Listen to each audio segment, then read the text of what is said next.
Shabbat Shalom. Well, we're back to the beginning of the Torah this Shabbat. We are at the beginning of the book of Genesis. In Hebrew, the book of Bereshit, the Torah portion, Bereshit. So we know what this portion contains. God creates the universe as we know it in 6 days. God rests on the seventh. God creates humanity in God's divine image. God puts Adam and Eve into the Garden of Eden. They have Cain and Abel. Cain kills Abel. All the stories at the beginning of the Torah are very familiar to us.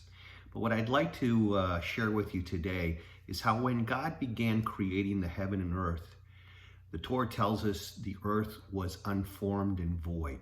Tohu vavohu, chaos reigned. And darkness was over the surface of the deep, and a wind from God swept over the water, and God said, "Let there be light." And there was light. God saw that the light was good, and God separated the light from the darkness. This is how the book of Genesis begins. We understand God is a master builder. God is the master builder. And when God began to create our world, God used a special tool that we sometimes forget in our daily construction. God used separation to form and shape our world.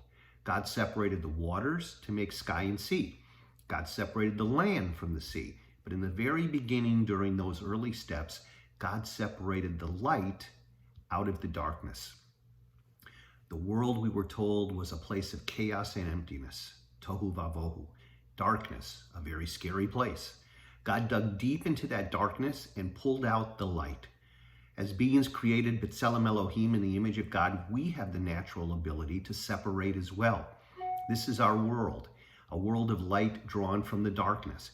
We too must draw upon this ability to separate the good from the bad, the bright days from the dreary days. To get the most out of life, we have to live actively in the light.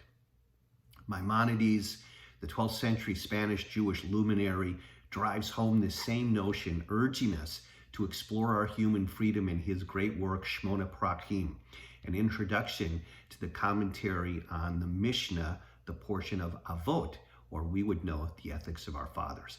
And in it, he writes in the beginning, one should not think that these virtues or vices cannot be transformed. Everything open to choice can be changed from good to evil and from evil to good. Friends, we must change the evil to good. To truly cooperate in daily creation and partner with God, we must be able to separate, but not from our fellow human beings, not from our community. We must together separate out the peace and the love, what we might call the light, from the pain and the hate, the darkness in the world. In those first moments of creation, God gave us the charge to shed more light and bottle up the darkness. This time of year, after having dealt with this pandemic for so many months, 7, 8, seeing still a rise in the transmission of this terrible virus, things look bleak, things look dark, and I urge us all to find the ability to separate the disappointment, the sadness, the depression, the stress of all of this, and find ways to incorporate and shed light. Do something worthwhile. Continue to volunteer, make some calls, help those in need the best way we possibly can, even virtually at this time.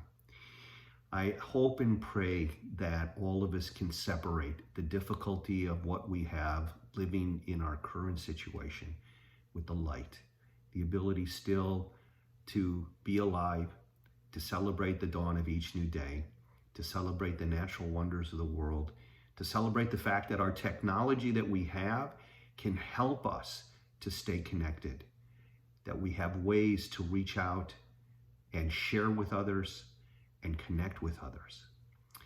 I pray that this Shabbat, you'll do just that. Join us tonight for our Erev Shabbat service, or join us tomorrow morning at 9 a.m. for our early Torah learning service.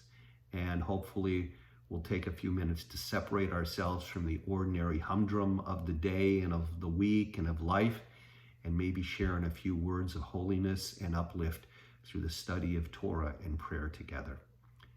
Be well, stay safe, everybody. Shabbat Shalom.